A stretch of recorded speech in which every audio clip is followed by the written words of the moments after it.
أعوذ بالله من الشيطان الرجيم بسم الله الرحمن الرحيم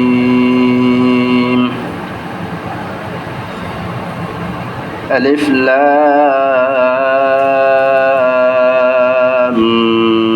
ميم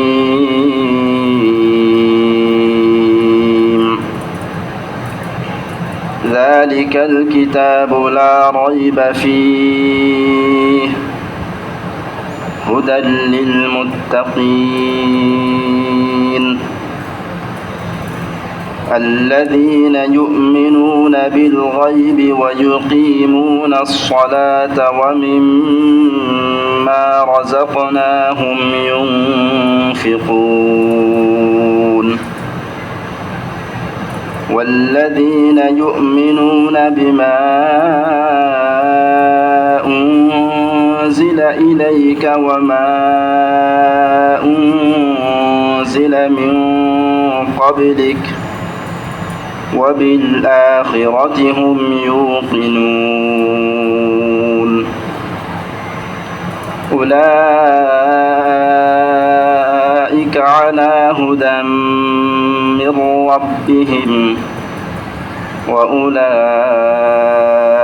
هم المفلحون صدق الله العظيم وصدق رسوله النبي الأمي الكريم ونحن على ذلك لمن الشاهدين والشاكرين আল্লাহ পাকের শুকরিয়া আল্লাহ রব্বুল আলামিন দীর্ঘদিন আমাদের এই তাফসীরের মজলিস স্থগিত থাকার পর আবার শুরু করার তৌফিক দান করেছেন এবং এই মজলিসে আমাদেরকে আবার শরীক হওয়ার আল্লাহ পাক সুযোগ দিয়েছেন। আমরা এর আগে সূরাতুল ফাতিহার সংক্ষিপ্ত তাফসীর শুনেছি। এরপরে সূরাতুল বাকারার প্রথম 2 আয়াত এর তাফসীর শুনেছি।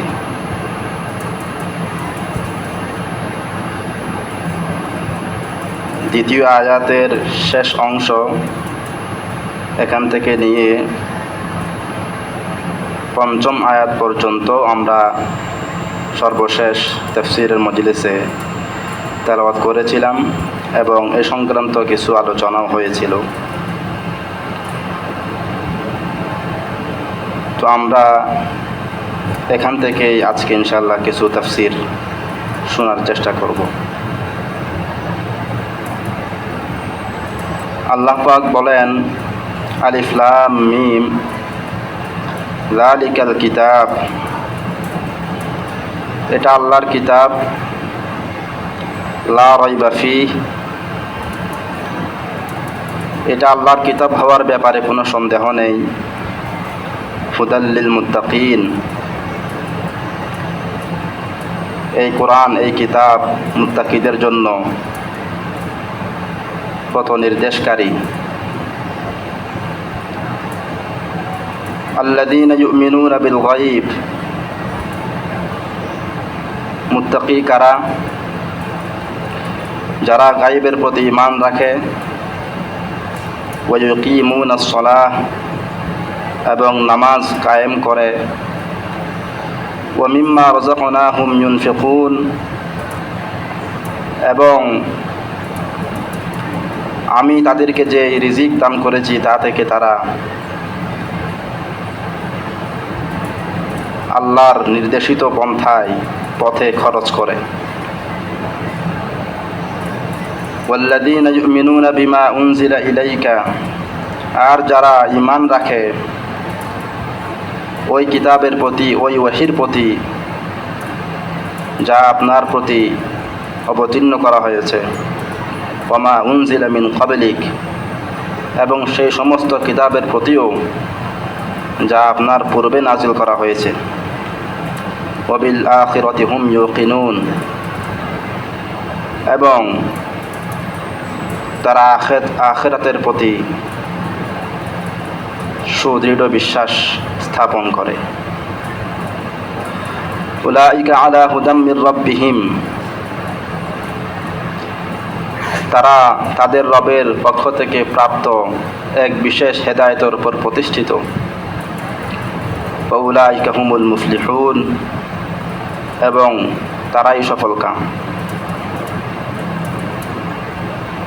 এ পর্যন্ত আমরা মোটামুটি তেলাওয়াতকৃত আয়াতগুলোর সরল তর্জমা, স্বাভাবিক অনুবাদ আমরা শুনলাম।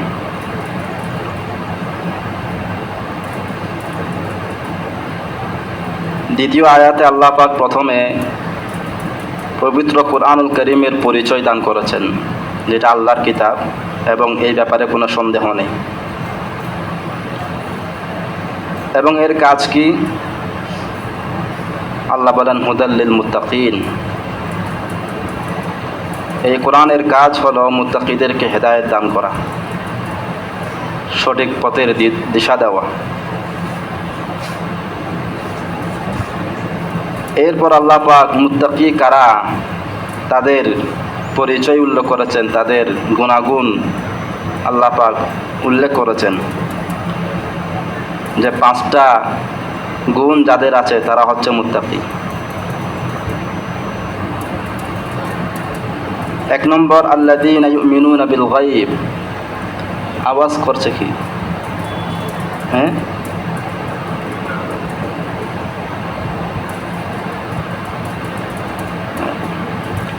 আল্লাযীনা ইউমিনুনা বিল গায়ব, মুত্তাকিদের প্রথম সিফত, প্রথম গুণ, প্রথম বৈশিষ্ট্য হচ্ছে যে তারা গায়বের প্রতি ঈমান রাখে, গায়বকে বিশ্বাস করে। গায়বের প্রতি ঈমান রাখার কি ব্যাখ্যা?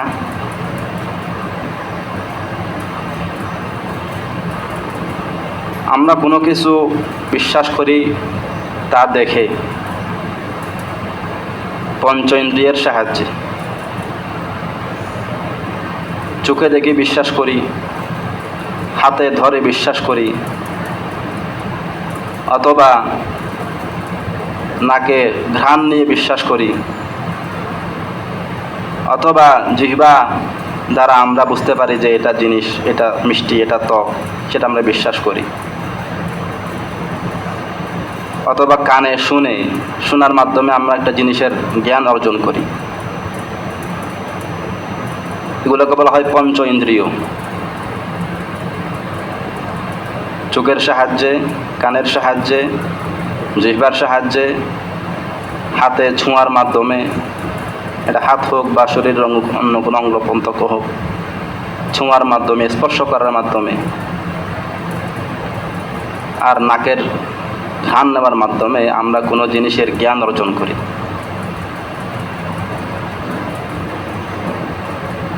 এর বাইরে আমরা বিবেক বুদ্ধি খাটিয়েও, যেগুলো আমাদের পঞ্চ ইন্দ্রিয় দ্বারা আমরা বুঝতে পারি না, কিন্তু বিবেক বুদ্ধির মাধ্যমে সেগুলো আমরা বুঝতে পারি, সেগুলো আমরা বিশ্বাস করে থাকি।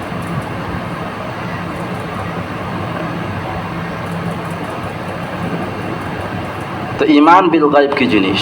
গায়বের প্রতি ঈমান কি জিনিস? গায়ব মানে অনুপস্থিত থাকা, অর্থাৎ যে সমস্ত বিষয় আমার পঞ্চ ইন্দ্রিয়ের আওতার বাহিরে, আমার বিবেকের ধারণ ক্ষমতার বাহিরে, এইসব বিষয়ের প্রতি আমি বিশ্বাস করি। তো প্রশ্ন হলো, যে জিনিস আমার পঞ্চ ইন্দ্রিয়ের আওতার বাহিরে, আমার বিবেকের ধারণ ক্ষমতার বাহিরে, সেটা আমি বিশ্বাস করতে যাব কেন? সেটা আমাকে বিশ্বাস করতে আমি বাধ্য কেন? এটা একটা প্রশ্ন। বস্তুবাদ নামে একটা কথা আছে, যা দেখে তাই বিশ্বাস করে, এর বাইরে কিছু বিশ্বাস করে না। এটাকে বলা হয় বস্তুবাদ বা বস্তু পূজা। তো মুত্তাকি হওয়ার জন্য প্রথম শর্ত হচ্ছে বস্তু পূজা ত্যাগ করতে হবে, যে ঈমান বিল গায়ব, গায়বের প্রতি বিশ্বাস রাখতে হবে। কিন্তু প্রশ্ন হচ্ছে, যে জিনিস গায়ব তথা আমার পঞ্চ ইন্দ্রিয়ের আওতার বাহিরে, যেটা আমি কান দিয়ে বুঝি না, চোখ দিয়ে বুঝি না, যেটা আমি আমার স্পর্শ করার ক্ষমতা দিয়ে বুঝি না, অথবা আমার বিবেকের মাধ্যমে সেটাকে আমি বুঝতে পারি না, তাহলে এমন জিনিস আমি বিশ্বাস করব কেন? কোন যুক্তিতে বিশ্বাস করব? যেটা বিশ্বাস করার কারণ হলো এই যে এই বিষয়টা যেটা আমি পঞ্চেন্দ্রিয়ের মাধ্যমে বুঝি না, আমার বিবেকের মাধ্যমে বুঝতে সক্ষম নই, কিন্তু সেটা রসুল বলেছেন, কোরআন আমাদেরকে সে কথা বিশ্বাস করতে বলেছে।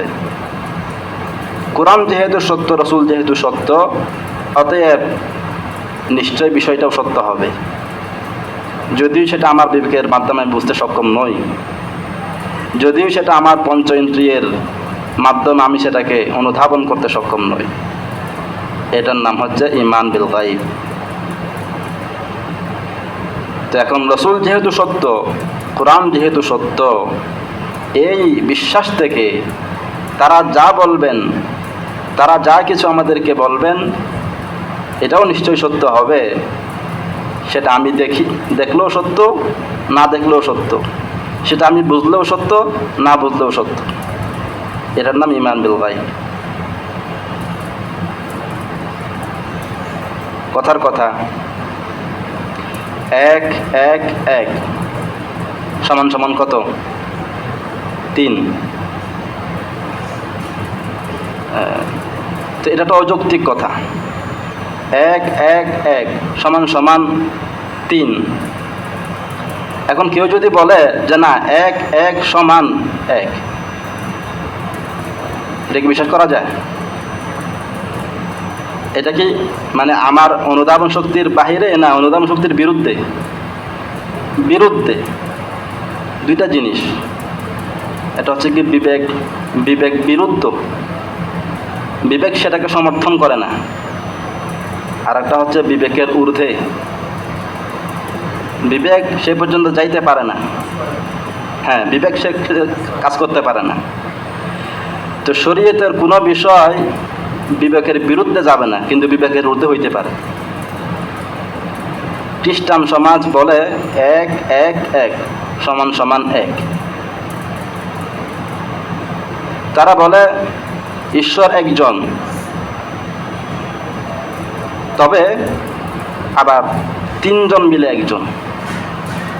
আল্লাহ, ঈসা আলাইহিস সালাম এবং মরিয়ম আলাইহিস সালাম, বা তাদের কারো কারো মতে জিবরাইল, যেটাই হোক। তাহলে আল্লাহ, ঈসা, মরিয়ম কত হইল? 3। এই 3 মিলে তারা কয় 1। তো 3 মিলে 1 কেমন হবে?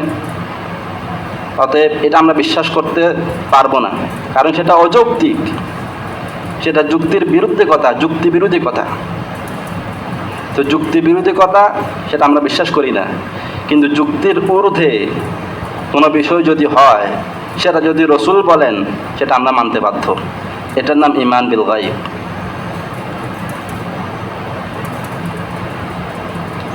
কবরের আযাব সত্য। হাদিসে এসেছে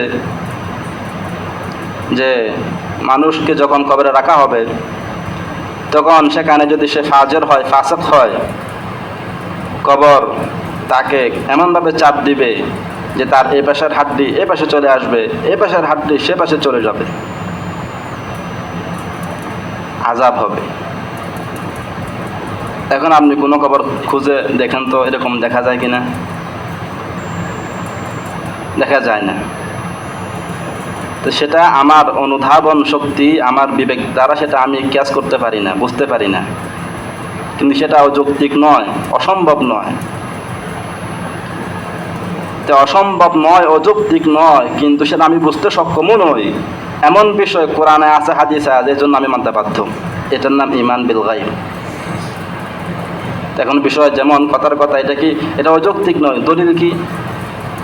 স্বপ্নে মানুষ অনেক সময় এরকম দুঃস্বপ্ন দেখে না, যে তাকে কেউ খুব মারতেছে, সে পানিতে পড়ে গেছে, আগুনে পড়ে যাচ্ছে, এরকম স্বপ্ন দেখে না মানুষ? সে কষ্ট পায় না তখন? এখন তার পাশে যে আরেকজন জীবিত আছে তাকে দেখতেছে, সে কি এটা বুঝতেছে? সে বুঝতেছে না, কিন্তু আসলে তো বাস্তব। তার মানে আমি না দেখলেও এখানে একটা আযাব চলছে, এখানে একটা কষ্টের বিষয় ঘটছে আমার পাশে, কিন্তু আমি দেখছি না। তাহলে বোঝা গেল আমি না দেখলেও আযাবের বিষয় থাকতে পারে। তো কবরের আযাবও সেরকম, আমি দেখছি না কিন্তু সেখানে এমন কিছু থাকতে পারে যেটা আমি না দেখলেও আসলে আযাবের কোনো সিস্টেম আছে এখানে। তাহলে কবরের আযাব হওয়াটা এটা অসম্ভব নয়, যুক্তি বিরোধী নয়, কিন্তু যুক্তির ঊর্ধ্বে। এই যুক্তির ঊর্ধ্বের বিষয়টি আমাকে মানতে হচ্ছে কেন? হাদিসে আছে, রাসূল বলেছেন, এটার নাম ঈমান বিল গায়ব। কুমারী মাতা, কুমারী মাতা এটা একটা যুক্তির ঊর্ধ্বের কথা।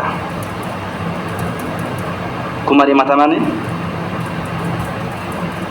কুমারী আবার মাতা, কোন মেয়ে, কোন মহিলা সে কুমারী মাতা হতে পারে স্বাভাবিকভাবে? কুমারী হইলে মাতা কেমনে হইল, মা কেমনে হইল? আর মা যদি হয়ে যায় সে কুমারী কেমনে থাকলো? যে মহিলা মা হয়ে যাচ্ছে, যে মহিলার গর্ভে সন্তান এসে প্রসব পর্যন্ত হয়ে গেল, যে সে মহিলা কুমারী কেমনে থাকলো? আর কুমারী যদি সে হয় তাহলে সে মা কেমনে হইল? তাহলে মাতৃত্ব আর কুমারিত্ব বাহ্যিকভাবে এটা একত্রিত হওয়া সম্ভব নয়। তো এই জন্য এখন যদি কেউ বলে, কোনো মহিলা এসে দাবি করে যে আমার পেটে যে বাচ্চা আছে, বাচ্চা থাকার পরেও আমি কুমারী, অর্থাৎ আমি বৈধ পন্থায় হোক কিংবা অবৈধ পন্থায় হোক আমি কোনো পুরুষের সাথে মিলিত হইনি, আপনি বিশ্বাস করবেন? বিশ্বাস করবো না। এরকম যদি বিশ্বাস করতে সবাই তো দাবি করতে পারে, কেউ আপনি অপবাদ দেওয়ার সুযোগ নেই।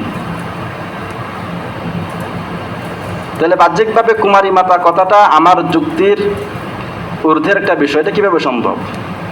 কিন্তু হযরত মারিয়াম আলাইহিস সালাম, ওনাকে আমরা কুমারী মাতা এটা বলতে বাধ্য, এটা স্বীকার করতে বাধ্য, কারণ কোরআন বলছে,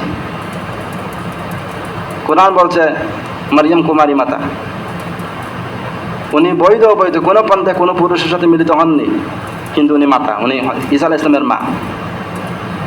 এই কথাটা আমরা বিশ্বাস করতে বাধ্য ছিলাম না, কিন্তু যখন কোরআন বলছে আমরা এখন বাধ্য। এটার নাম ঈমান বিল গায়ব। আমার যুক্তি ধরছে না, তারপর আমাকে মানতে হচ্ছে।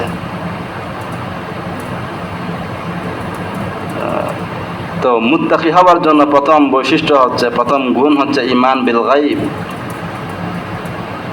গায়বের প্রতি বিশ্বাস রাখতে হবে। যে জিনিস তোমার যুক্তির ঊর্ধ্বে, সেই জিনিস তুমি মানতে বাধ্য নও, তবে যদি রাসূল বলে থাকেন, কোরআন বলে থাকেন, সেটা মানতে বাধ্য। যে জিনিস তোমার পঞ্চ ইন্দ্রিয়ের সাহায্যে তুমি অনুধাবন করতে সক্ষম নও, এমন বিষয় সম্পর্কে যদি রাসূল বলেন, কোরআন বলে, আমি সেটা মানতে বাধ্য। এটার নাম ঈমান বিল গায়ব। অতএব ফেরেশতা সত্য, আমরা দেখেছি, ফেরেশতার কথা আমরা শুনেছি কান দিয়ে। অথবা আমার কাছে কোনোদিন ফেরেশতা এসে আমাকে এরকম ধরেছে, আমি টের পেয়েছি ফেরেশতা এরকম হয়েছে কোনোদিন? আমার পঞ্চ ইন্দ্রিয়ের মাধ্যমে আমি কোনোদিন ফেরেশতা অনুধাবন করি নাই, এটা আমি বিশ্বাস করি। কেন? কোরআন বলছে, রাসূল বলেছেন। তো কোরআন যেহেতু সত্য, রাসূল যেহেতু সত্য, অতএব তাদের কথা ফেরেশতা আছে এটাও সত্য। এটার নাম ঈমান বিল গায়ব। অতএব আমাদের প্রথম গুণ অর্জন করতে হবে মুত্তাকি হওয়ার জন্য, যে ঈমান বিল গায়ব, গায়বের প্রতি বিশ্বাস স্থাপন করতে হবে। তো গায়বের প্রতি বিশ্বাস স্থাপন করার সার মর্ম কথা হলো এই, রাসূল বলেছেন, কোরআন বলছে, এই কারণে আমার পঞ্চ ইন্দ্রিয়ের আওতার বহির্ভূত, বিবেকের আওতা বহির্ভূত বিষয়কে সত্য বলে বিশ্বাস করা, এটার নাম হচ্ছে ঈমান বিল গায়ব। 2 নম্বর, ওয়া ইউকিমুনাস সালাহ। মুত্তাকি হওয়ার জন্য 2 নম্বর গুণ, 2 নম্বর শর্ত হচ্ছে নামাজ কায়েম করতে হবে। নামাজ কায়েম করা বলতে কি বোঝানো হয়? নামাজের মধ্যে কিছু কাজ আছে ফরজ, কিছু কাজ আছে ওয়াজিব, কিছু বিষয় আছে সুন্নত, কিছু বিষয় আছে মুস্তাহাব। এই ফরজ, ওয়াজিব, সুন্নত এবং মুস্তাহাব সবগুলো বিষয়কে যথাযথভাবে আদায় করে নামাজ আদায় করা। শুধু একবার আদায় করলাম তাও হবে না, নিয়মিত আদায় করা। আবার যে আল্লাহর জন্য আদায় করা, ইখলাস লাগবে। আবার খুশু থাকতে হবে, খুশু অন্তরের মধ্যে কি থাকতে হবে? খুশু। তো সময় মতে সুন্নত মতে, এক কথায় সুন্নত মতে সময় মতে নিয়মিত খুশুর সাথে নামাজ আদায় করাকে কি বলে? নামাজ কায়েম করা বলে। এই নামাজ যদি কায়েম করা যায়, এই নামাজিকে সমস্ত প্রকার মন্দ কাজ থেকে বিরত রাখবে।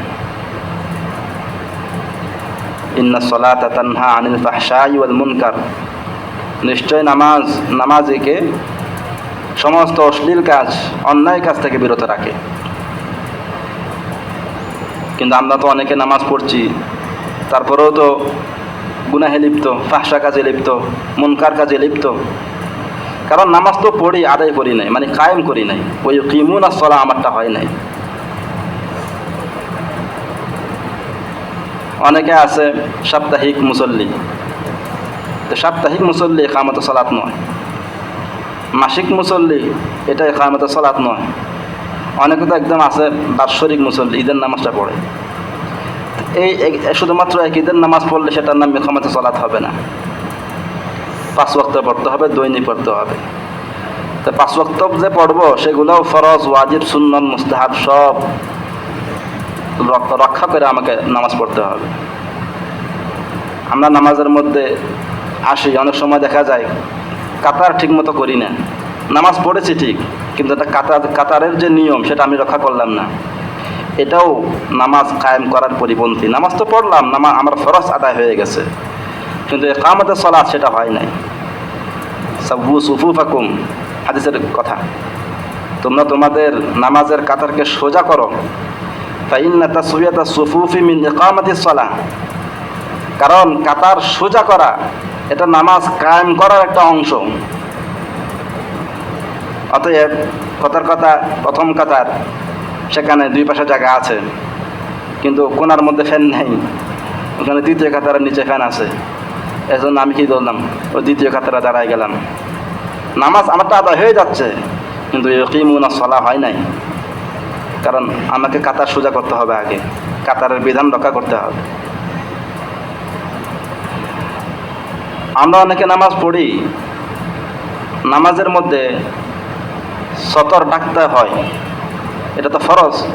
এটা না ডাকলে সতর যদি ব্যাঘাত হয়, মানে এটা তো নামাজই হবে না, এটা তো ফরজের অন্তর্ভুক্ত। যারা আটো সাটো আমরা পায়জামা পরি, অনেকে দেখা যায় যে রুকুতে গেলে, সিজদায় গেলে মানে পেছন দিক থেকে সতর খুলে যায়। এখন সে জানেও না যে তার নামাজটা হয় নাই, কিন্তু সে নামাজি। তো নামাজই তো হয় নাই, ইকামতের সালাত তো দূরের কথা। আবার অনেকে দেখা যায় এত টাইট ফিট প্যান্ট পরছে যে তার শরীরের চামড়া ঠিক দেখা যাচ্ছে না, কিন্তু শরীরের যে উঁচু নিচু এটা ফুটে উঠছে। তো এটার দ্বারা নামাজ মাকরুহ হয়ে যায়।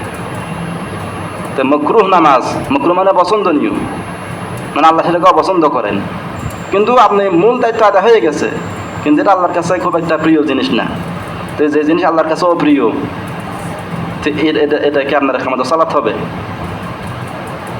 তো এই জন্য এই ফরজ, ওয়াজিব, সুন্নত, মুস্তাহাব সব আমাকে রক্ষা করতে হবে। তো সবচেয়ে একটা গুরুত্বপূর্ণ বিষয় হলো তা'দিলে আরকান বলা হয়। তা'দিলে আরকান, রুকুতে গেলাম, সেখানে কমপক্ষে আমাকে 3 তাসবিহ পরিমাণ 3 তাসবিহ পড়তে হবে, সেই পরিমাণ আমাকে রুকুতে থাকতে হবে। এর আগে আমি চট করে উঠে গেলাম, তা'দিল আরকান এটা হবে না। রুকু করলাম ঠিক, কিন্তু রুকুর মধ্যে আমি ওই স্থিরতা বজায় রাখলাম না, এটা আমাকে রক্ষা করতে হবে, এটা ওয়াজিব। এরকম সিজদার মধ্যেও গেলাম আর উঠে গেলাম, সিজদা আদায় হয়ে গেছে, কিন্তু আদিল আরকান হয় নাই, তো এটা ওয়াজিব লঙ্ঘন হয়েছে, অতএব এটা ইকামতের সালাত হবে না। এই জন্য নামাজের মধ্যে প্রায় 51টা সুন্নত আছে। এই 51 সুন্নত সবগুলো রক্ষা করে, ফরজ ওয়াজিব সবগুলো রক্ষা করে, দিলের মধ্যে আল্লাহর ভয় নিয়ে, খুশু নিয়ে, আল্লাহকে হাজর নাজর জেনে আমি আল্লাহকে দেখছি অথবা আল্লাহ আমাকে দেখছেন, এই একটা বিশ্বাস নিয়ে ইখলাসের সাথে নামাজ পড়াকে বলা হয় ইকামতে সালাত। যার নামাজ এই জানদার নামাজ হবে, এই শানওয়ালা নামাজ হবে, এই নামাজই কোনো দিন পাপাচারে লিপ্ত হবে না, কোরআনের ঘোষণা। এই জন্য এটা হচ্ছে 2 নম্বর মুত্তাকিদের 2 নম্বর গুণ, নামাজ কায়েম করতে হবে। 3 নম্বর ওয়া মিম্মা রাযাকনাহুম ইউনফিকুন। আমি তাদেরকে, আল্লাহ বলেন, আমি তাদেরকে যে রিজিক দান করেছি, যে সম্পদ তাদেরকে দান করেছি, সেখান থেকে তারা খরচ করে। খরচ করা বলতে নিজের জন্য খরচ করা, এটা তো কর বেশি, এটা না, পরের জন্য খরচ করা। স্বাভাবিকভাবে যেখানে তার খরচ করার দায়িত্ব পড়ছে না সেখানে খরচ করা, ওইটা বলতেছে ওয়া মিম্মা রাযাকনাহুম ইউনফিকুন। এখন মানুষের এই একটা প্রশ্ন আসতে পারে, আমি এত কষ্ট করে সম্পদ কামাই করলাম, এত পরিশ্রম করলাম, রাত দিন মেহনত করে আমার কষ্টের সম্পদ আমি অন্যকে দিয়ে দেব কোন যুক্তিতে? আল্লাহ সেই যুক্তি খণ্ডন করেছেন ওয়া মিম্মা রাযাকনাহুম। আর এর তোমার সম্পদ নয়, আমি দিয়েছি। ওয়া মিম্মা রাযাকনাহুম, আমি তোমাদেরকে যা দিয়েছি সেখান থেকে খরচ করবা। তা আমার দেওয়া সম্পদ থেকে আমার রাস্তায় খরচ করলে তোমার বিবেকে বাধবে কেন? ওয়া মিম্মা, তাও আল্লাহ তাআলা কথা সহজ করে দিয়েছেন, ওয়া মিম্মা রাযাকনাহুম, যা দিয়েছে তা থেকে অল্প কিছু খরচ করবে, সব খরচ করতে বলে আল্লাহ বলেন নাই। এখন অল্প সেটা কতটুকু? অন্য আয়াতের মধ্যে সেটার ব্যাখ্যা আল্লাহ পাক দিয়েছেন, ওয়া ইয়াসআলুনাকা মাযা ইউনফিকুন। সাহাবায়ে কেরাম নবীর কাছে জিজ্ঞাসা করছে, মাযা ইউনফিকুন, তারা কি পরিমাণ আল্লাহর রাস্তায় খরচ করবে? আল্লাহ তাআলা জবাব দিয়েছেন, কুলিল আফওয়া, হে নবী আপনি বলে দেন এদেরকে আফওয়া খরচ করতে বলেন। আফওয়া কি জিনিস? মুফাসসিরিনে কেরাম বলেন যে আমার প্রয়োজনের অতিরিক্ত যে সম্পদ আমার কাছে আছে, যেটা আমি অন্যের কাছে দিলে, অন্যকে দিলে আমার কষ্ট হবে না, এই এই এই পরিমাণ খরচ করা। আমার প্রয়োজনের অতিরিক্ত যেটা আমি অন্যকে দিয়ে দিলে আমার কষ্ট হবে না, এই পরিমাণ খরচ করাকে বলা হয় মানে ওয়া মিম্মা রাযাকনাহুম, অল্প খরচ করা। আল্লাহর রাস্তায় অল্প খরচ করতে হবে। তো এখানে ইনফাক ফি সাবিলিল্লাহ, আল্লাহর নির্দেশিত পন্থায় খরচ করার গুণ বলা হয়েছে যে এটা মুত্তাকিদের গুণ। এখন এটা মাল সংক্রান্ত একটা বিধান যে মাল থেকে খরচ করতে হবে। তো এটার 2টা স্তর। একটা হচ্ছে যে ফরজ, এটা করতেই হবে, মাফ নাই। যেমন যাকাত। তো যাকাত কার উপর ওয়াজিব? যে ব্যক্তি নেসাবের মালিক। নেসাব কি? যে ব্যক্তির কাছে 7.5 তোলা স্বর্ণ আছে, অথবা 52.5 তোলা রূপা আছে,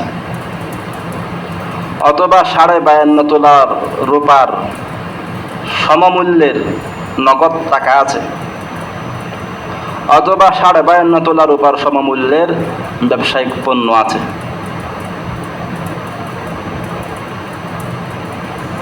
এই ব্যক্তির উপর যাকাত ফরজ। আরও কথা আছে, শুধু একটু থাকলেই হবে না, এটা 1 বছর থাকতে হবে। 1 বছর যদি আপনার কাছে এই পরিমাণ সম্পদ থাকে তাহলে আপনার উপর ওয়াজিব হবে, যাকাত ফরজ হবে। কথার কথা, আজকের মুহররমের 1 তারিখ, মুহররমের 1 তারিখে আপনি 52.5 তোলা রূপার অথবা এই পরিমাণ এর মূল্যের সমপরিমাণ নগদ টাকার অথবা ব্যবসার সম্পদের আপনি মালিক হইলেন। তা আগামী বছর মুহররমের 1 তারিখ যদি আপনার এই সম্পদ আপনার কাছে থাকে, এই পরিমাণ সম্পদ যদি থাকে, তখন আগামী বছর মুহররমের 1 তারিখ আপনার কি হবে? যাকাত ওয়াজিব হবে। কতটুকু দিতে হবে? 2.5%। আপনার যা সম্পদ থাকবে সেদিন, মানে 1 বছর পর, ওই টোটাল সম্পত্তির 40 ভাগের 1 ভাগ। 2.5% বলতে 40 ভাগের 1 ভাগ। তো 40 ভাগের 1 ভাগ এটা তো অল্পই। তা আপনি যদি 40,000 টাকার মালিক হন, সেখান থেকে 1,000 টাকা দিয়ে দিবেন, অল্প। মানে 100 টাকাতে আপনি 2.5 টাকা দিবেন, 40 টাকাতে 1 টাকা দিবেন, অল্প। আরেকটা হচ্ছে কি নফল, যাকাতের বাইরে নফল দান সদকা মুত্তাকিরা এই কাজও করবে। যাকাত যদি ফরজ হয় তা তো করবেই। মুত্তাকিদের গুণ এটাও যে তারা নফল সদকাও করে। এখানে আরেকটা বিষয় হচ্ছে যে শুধুমাত্র যাকাত ফরজ, এর বাইরে মালের উপর আর কোনো ফরজ বিধান নেই, বিষয়টা এমন নয়, আরও ফরজ বিধান আছে। সেটা কি? সেটা হচ্ছে মানুষের, আপনার আশপাশের মানুষের জরুরত আছে। কথার কথা আপনার পাশের ব্যক্তি অসুস্থ, চিকিৎসার টাকা নাই তার কাছে, এখন আপনি আপনার যাকাতের টাকাও দিয়ে দিছেন, আর যাকাতের টাকা আপনার কাছে আর নাই। এখন আপনি দাবি করবেন না যে আমি যাকাত দিয়ে দিছি, এখন তুমি চিকিৎসা করাইতে পারো না পারো এটা আমার দেখার বিষয় না। না, ওফিল মাল হাক্কুন সিওয়া যাকা, যাকাত ছাড়াও মালের মধ্যে হক আছে। আপনি এখন তাকে আপনার যাকাত ছাড়া ওই টাকা থেকে, অন্য টাকা থেকেও আপনি তাকে এখন সাহায্য করতে বাধ্য। কথার কথা, কিছুদিন আগে আমাদের দেশে বন্যা হয়েছে, লক্ষ লক্ষ মানুষ ঘর ছাড়া হয়েছে, বিপদগ্রস্ত হয়েছে। এদের সাহায্য করা আমাদের প্রত্যেকের দায়িত্ব, এটা ফরজ, যেমন আদায় করতেই হবে। এটা যাকাতের বাইরে, যাকাত থেকেও করবেন, অসুবিধা নেই। কিন্তু যাকাত দিয়েও যদি সংকুলন না হয়, যাকাত দিয়ে ফেলছেন কিন্তু মানুষের প্রয়োজন এখনো পুরা হয় নাই, এখন আপনি ওই অন্য সম্পদ থেকে এটা পূরণ করতে হবে, এটা ফরজ। অনুরূপভাবে পুরা এলাকার মধ্যে কোনো মসজিদ নেই, এখন নামাজ আদায় করার জন্য মানুষ মসজিদ খুঁজে পায় না, তো মসজিদ নির্মাণ করা এটা তো যাকাত থেকে সুযোগই নেই। মসজিদ তো যাকাত দিয়ে নির্মাণ করাই যাবে না, চাইলেও পারবেন না, তাহলে মসজিদ কেন্দ্রে নির্মাণ হবে? এখানে আপনি যদি শুধু নফল বলে দেন, তো মানুষ নফল মানে কি করতে বাধ্য নয়, তাহলে এখন মসজিদ থেকে আবিষ্কার হবে। তো মসজিদ বানানোর জন্য সামর্থ্যবান ব্যক্তিদের উপরে, তাদের উপর এটা ফরজ, যেখানে মসজিদ বানাইতে হবে, এটার জন্য টাকা পয়সা দিতে হবে। মানুষের দ্বীন ইলম শিক্ষা দেওয়ার জন্য কোনো প্রতিষ্ঠান নেই, কোনো ব্যবস্থাপনা নেই। এখন দ্বীনি প্রতিষ্ঠান কায়েম করা এটা সমাজের মানুষের দায়িত্ব।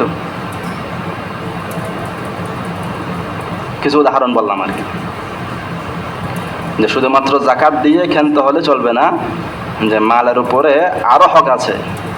এখন প্রশ্ন হইল কতটুকু?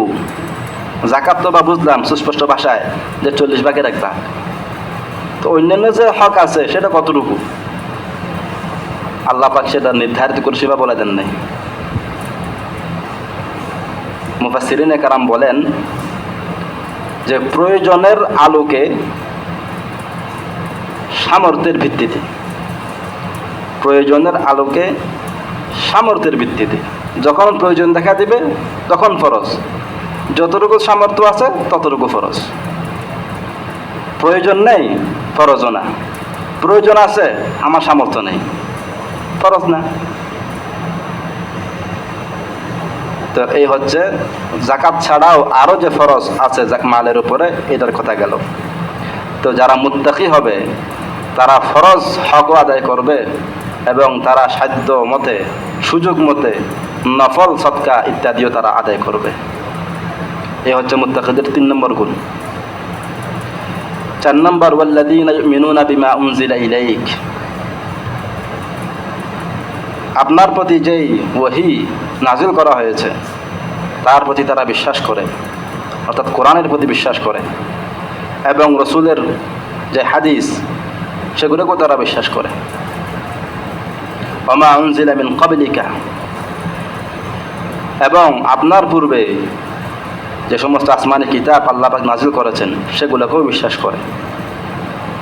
তাহলে 2টা বিশ্বাসের কথা বলা হয়েছে। আমাদের নবী সাল্লাল্লাহু আলাইহি ওয়াসাল্লামের প্রতি যে কোরআন ওয়াহী নাজিল হয়েছে সেটাকে বিশ্বাস করতে হবে, এবং আমাদের নবীর পূর্বে যত আসমানি কিতাব নাজিল করা হয়েছে এই সবগুলোকে বিশ্বাস করতে হবে।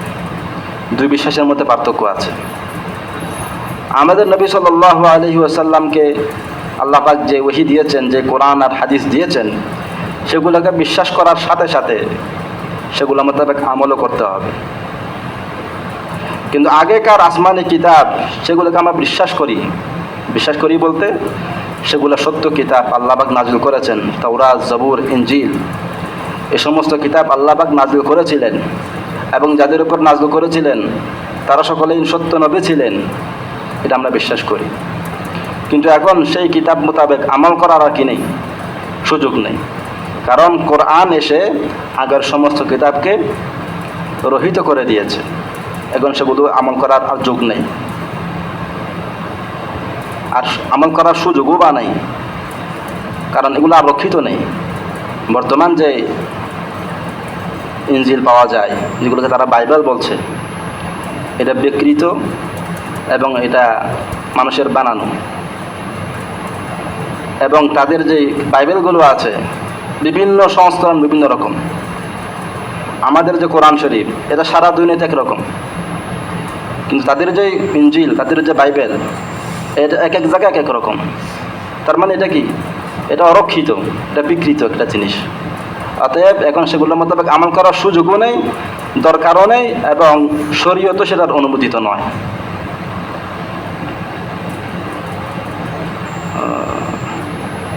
পাঁচ নম্বর, ওয়াবিল আখিরাতি হুম ইউকিনুন, মুত্তাকি বান্দা যারা হবে তারা আখিরাতের প্রতি সুদৃঢ় বিশ্বাস লালন করে।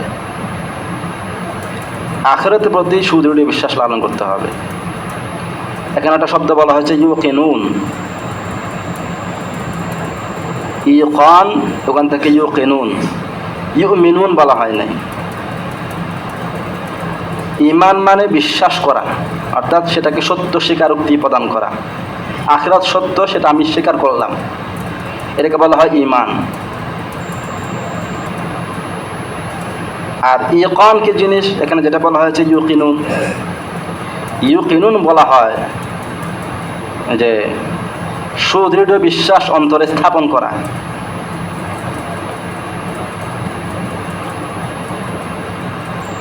এমন বিশ্বাস যে এখানে কোনো সন্দেহ নেই।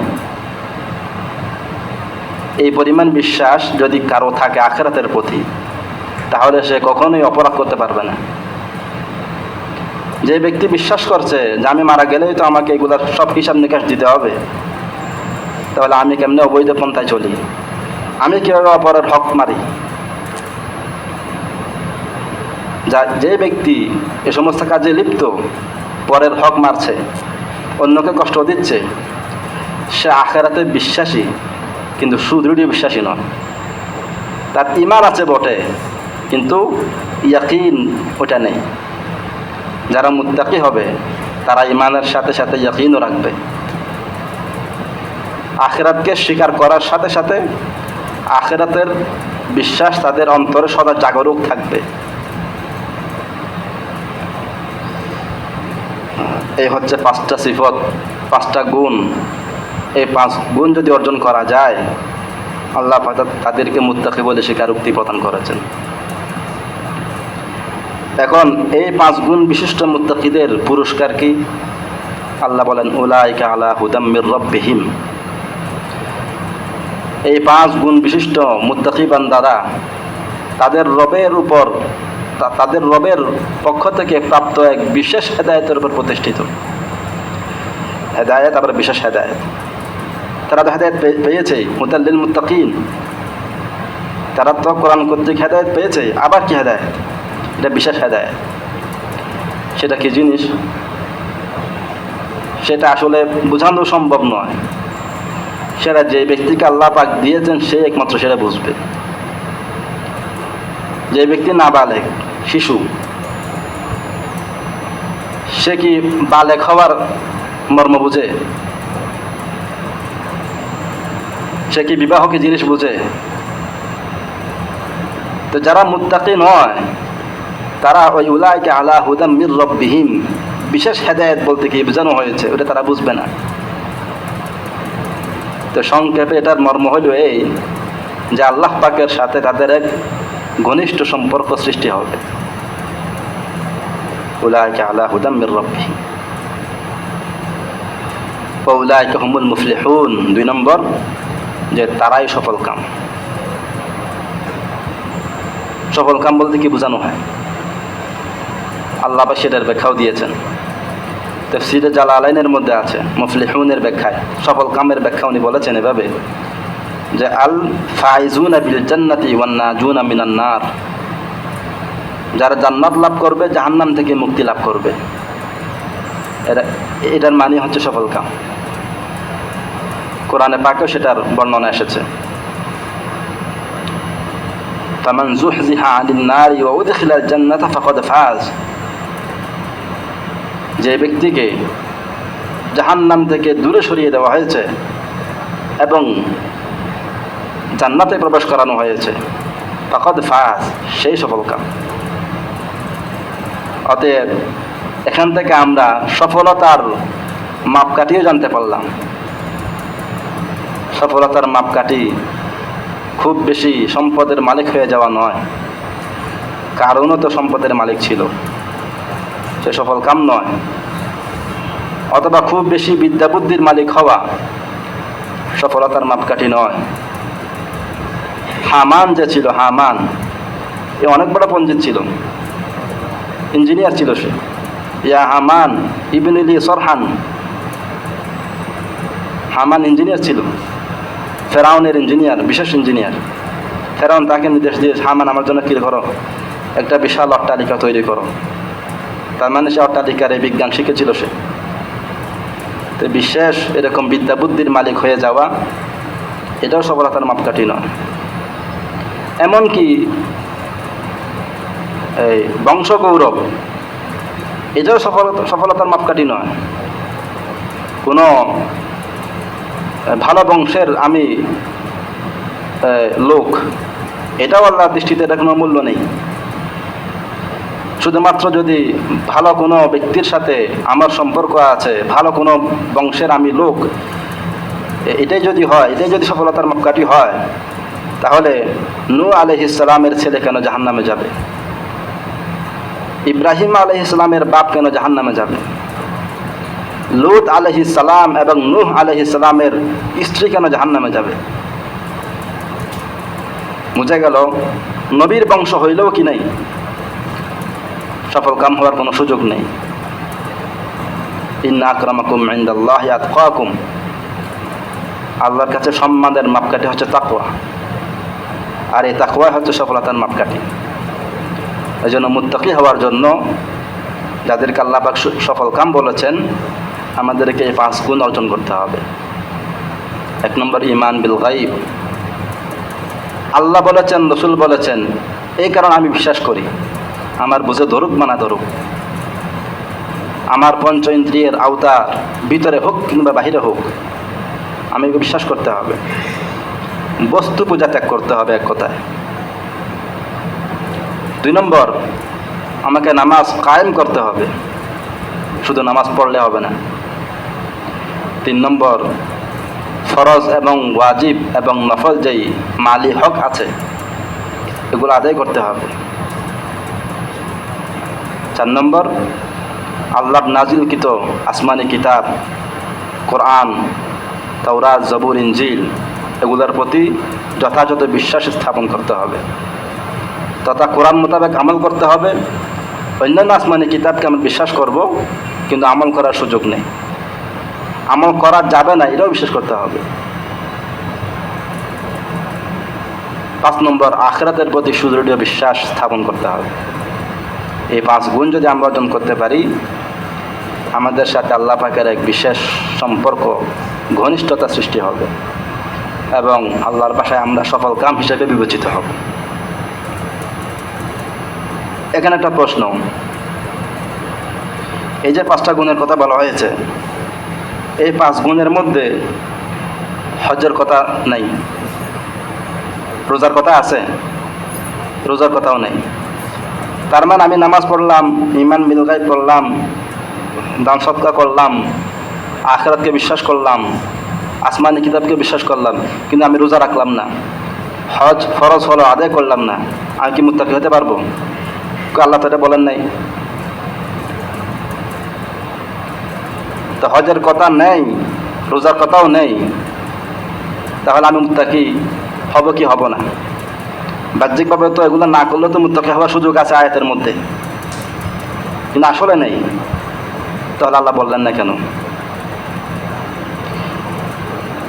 এটার উত্তর হলো যে আসলে এখানে যে ঈমান বিল গায়ব, নামাজ কায়েম করা এবং আল্লাহ পাকের দানকৃত সম্পদ থেকে খরচ করা, এই জাতীয় কয়েকটা কথা বলা হয়েছে, শুধু এগুলোর মধ্যে সীমাবদ্ধ নয়। বিষয়টার ব্যাখ্যা হলো এমন যে মৌলিক আল্লাহ পাকের আনুগত্যের 2টা দিক, একটা হচ্ছে ঈমান আর একটা হচ্ছে আমল। তাকওয়ার সারমর্ম এই 2 কথা, ঈমান আর আমল। তো ঈমানের কথাটা স্পষ্ট বলা হয়েছে ইউমিনুনা বিল গায়ব, এখানে ঈমান বলতে যা কিছু আছে সব অন্তর্ভুক্ত আছে। আর নামাজ যে বলা হয়েছে এবং আল্লাহর রাস্তায় যে খরচ করতে বলা হয়েছে, এই 2টার মধ্যে আমল বলতে যা আছে সব অন্তর্ভুক্ত হয়েছে। কারণ একটা তো ঈমান আর হচ্ছে আমল। আমল আবার মূলত 2 প্রকার। কিছু আমল আছে শারীরিক আমল, শারীরিক ইবাদত, কিছু আমল আছে আর্থিক ইবাদত, আর্থিক আমল। আপনি যত আমলই কোন, এই সবগুলো আমল হয়তো শারীরিক, মানে শরীর দিয়ে আদায় করতে হবে, অথবা মাল দিয়ে আদায় করতে হবে। তো এখানে প্রথম বলা হয়েছে নামাজ কায়েম করা। এই নামাজ কায়েম করা, এটা কি দিয়ে আদায় করি আমরা? শরীর দিয়ে আদায় করি, শারীরিক ইবাদত। তো নামাজ হচ্ছে শারীরিক ইবাদতের সর্দার, নেতা। তো নেতার কথা বলা হয়েছে, তো নেতার সাথে প্রজারা থাকবে না? প্রজারাও থাকবে, ঠিক না? তাই জন্য উদ্দেশ্য শুধু নামাজ কায়েম করা নয়, শারীরিক ইবাদত বলতে যা কিছু আছে সব আদায় করা। অতএব রোজা এটা শারীরিক ইবাদত, আদায় করতে হবে। হজ এটা আবার শারীরিক যেমন, আবার কিও মাল ইবাদত। তো ইউনফিকুন ওয়া মিম্মা রাযাকনাহুম ইউনফিকুন, এখানে মাল ইবাদতের কথা বলা হয়েছে। অতএব মাল ইবাদত বলতে যা কিছু আছে সব আদায় করতে হবে। তাই জন্য এখানে এটা যুক্তিকতার সুযোগ নেই, এখানে তো হজের কথা নেই, রোজার কথা নেই, আমি এগুলো না করলেও চলবে না। উদ্দেশ্য হচ্ছে আমার ঈমান ঠিক করতে হবে, আমল ঠিক করতে হবে। গত মজলিসে আমরা বলেছিলাম যে আমাদের পটিয়া মাদ্রাসার একজন বড় আল্লাহওয়ালা ছিলেন, আলী আহমদ আলবী রহমতুল্লাহি আলাইহি। উনি আয়াতের তাফসীর করতেন এভাবে যে মুত্তাকি কারা? মুত্তাকি হচ্ছে যাদের মন ঠিক, ধন ঠিক, তন ঠিক। মন ঠিক মানে বিশ্বাস ঠিক, তন মানে শরীর, শরীর ঠিক তো নামাজ রোজা মানে শারীরিক ইবাদত সে করে। ধন ঠিক, ধনের সাথে সম্পর্কিত, মালের সাথে সম্পর্কিত যা হক আছে সেগুলো আদায় করে। তো মন, তন, ধন এগুলো যে ঠিক করছে সেই মুত্তাকি। এগুলো ঠিক করার জন্য যা যা আমল করার থাকে সব আমাকে করতে হবে। আর এগুলো করতে পারলেই, এই তিনটা ঠিক করতে পারলেই আমি মুত্তাকি হব এবং আমার জন্য উলাইকা হুমুল মুফলিহুন এই সুসংবাদ প্রযোজ্য হবে। আল্লাহ পাক আমাদেরকে বোঝার এবং আমল করার তৌফিক দান করেন। এখানে আরও কিছু কথা আছে, ইনশাআল্লাহ আমরা সেগুলো সামনের মজলিসে শুনব। ওয়া আখিরু দাওয়ানা আলহামদুলিল্লাহি রাব্বিল আলামিন।